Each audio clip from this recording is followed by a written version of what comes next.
we worry. Because meditation ends in magnification. Whatever I think the most about, I make bigger in my life.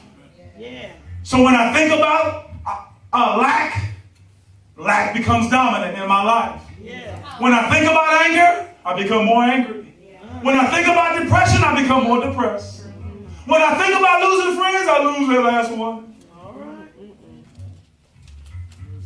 But God is saying, listen, I want you meditating, and look, I'm going to give you something to meditate. I want you focused on my word. Because in my word, he said, look, speak to these dry bones and tell the bones to hear the word of the Lord. See, here's the thing. When the bones started listening, they started prospering.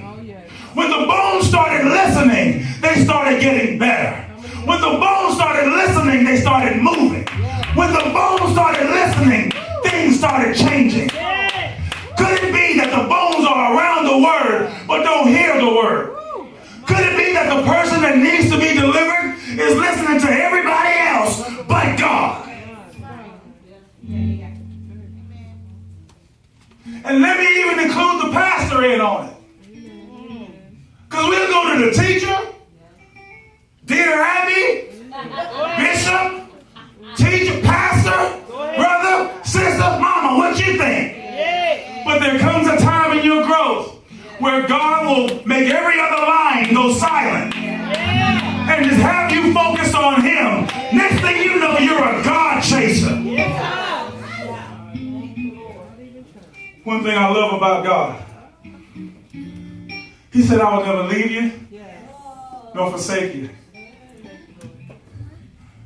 You ever seen two people walking together, but it looks like one is on the verge of leaving the other one?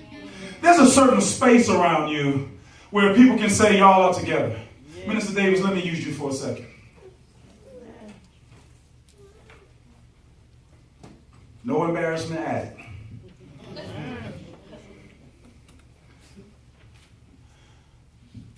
Would you say we're together?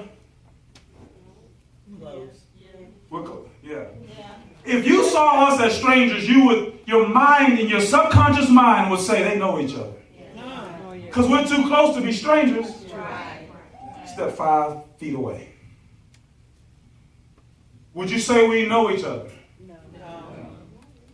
We're out of that zone where your mind says they are together. So when Jesus says, I'll never leave you, nor forsake you, there's sometimes when I want to stay where I am. I want to stay in Lodabar. I want to stay at the brook. Do you understand? I want to stay on the mountain. Do you hear me? I want to stay in Jericho. I want to stay in Jerusalem. I want to stay in the upper room, even if the Spirit has fallen. But Jesus is about his Father's business. And so Jesus stays with me, but he stays just far enough ahead. I can't say he's left me, but I still got to catch up. I still gotta go to where he is. I still have to follow. He said, follow me.